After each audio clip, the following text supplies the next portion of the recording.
no ornamentation. To the modernist, if I put decoration on my building, they would say I was being bourgeois, superfluous, dishonest, and they wouldn't want to have lunch with me. They were all about the structure. London has Big Ben, in Paris the Eiffel Tower. I'm a Chicagoan. I'll take the clock tower on our right of the one and only Wrigley Building, 1921, North Face added 1924. Commissioned by the Chewing Gum King, William Wrigley Jr., who as a young man had attended Burnham's Fair, selling juicy fruit gum. He brought the fair home. This is the Beaux-Arts City Beautiful style of the fair. The Spanish Renaissance is the influence for the clock tower, modeled on the 11th century Giralda Tower in Spain. We approach our Grand Boulevard, Michigan Avenue. We still like to call it Boulevard Mich. It was inspired by the Grand Boulevards of Paris. Daniel Burnham wanted Chicago to become known as Paris on the Prairie. But did you notice the bridge is named DuSable Bridge?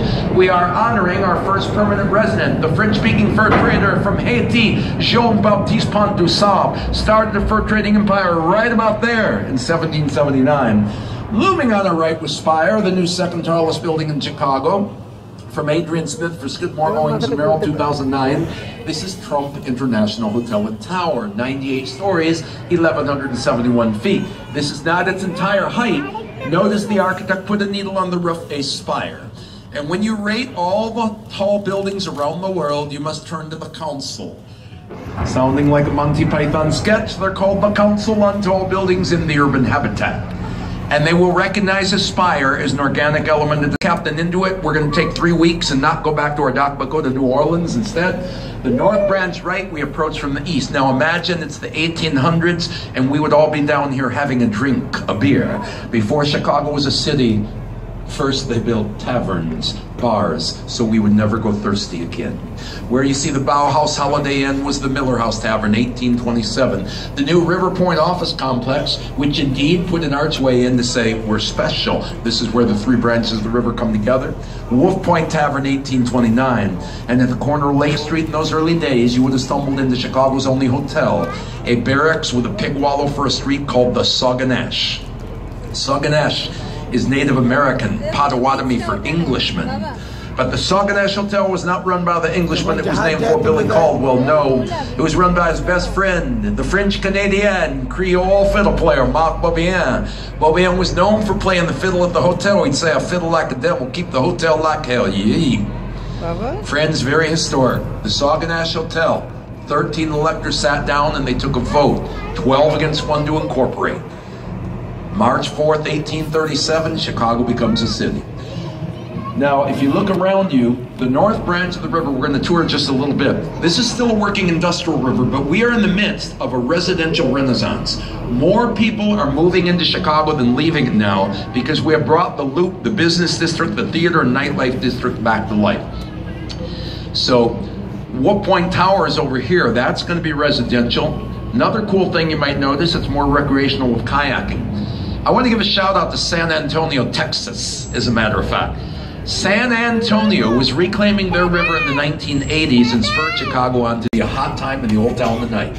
The legend would not die, so in 1997, a good century after the actual fire, and that's the odd thing, we've known it was a hoax since 1893 when Michael Ahern, the newspaper reporter, told the whole story how the guys faked it during the World's Fair. He talked about it. Spirit of I Will has driven Chicago forward ever since. It was a spirit of I Will that gave us in 1974 the tallest building in the world at that time. It's in front of you now. I call it by its old school name. I give you the one, the only, the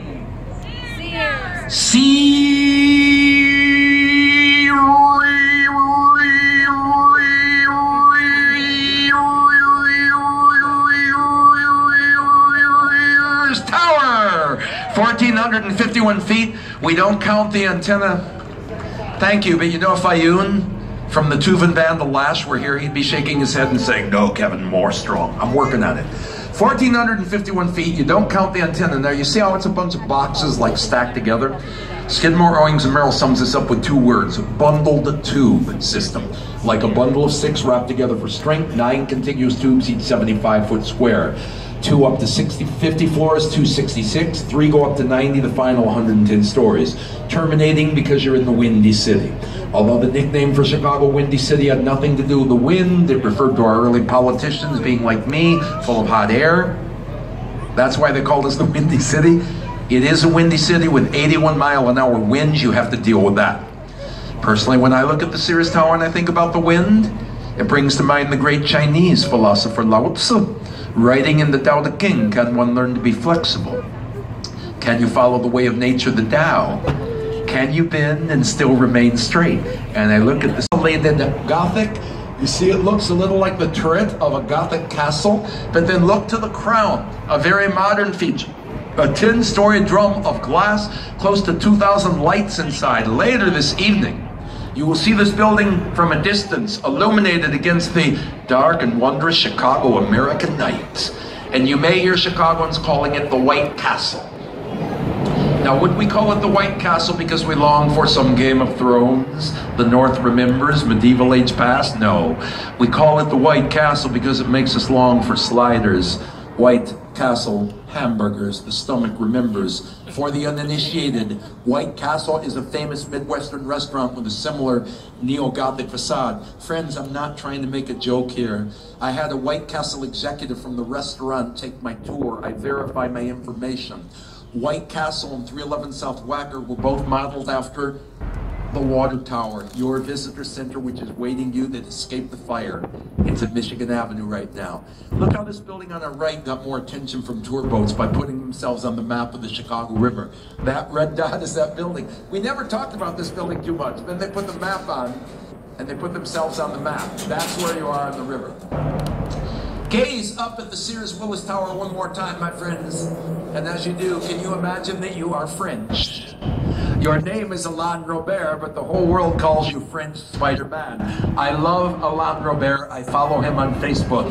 He is the French daredevil, the building climber. August 1999, he came to our Sears Tower. T-shirts, sweatpants, rubber-soled shoes, no climbing equipment, one little hook on his belt in case he got tired halfway up. Amazing, the spot. In 2.5 hours, he was on the roof. He went to my second favorite city, San Francisco, Golden Gate Bridge, home to Paris, Eiffel Tower, Kuala Lumpur, Petronas Towers, Taipei 101 of Taiwan. What's he doing?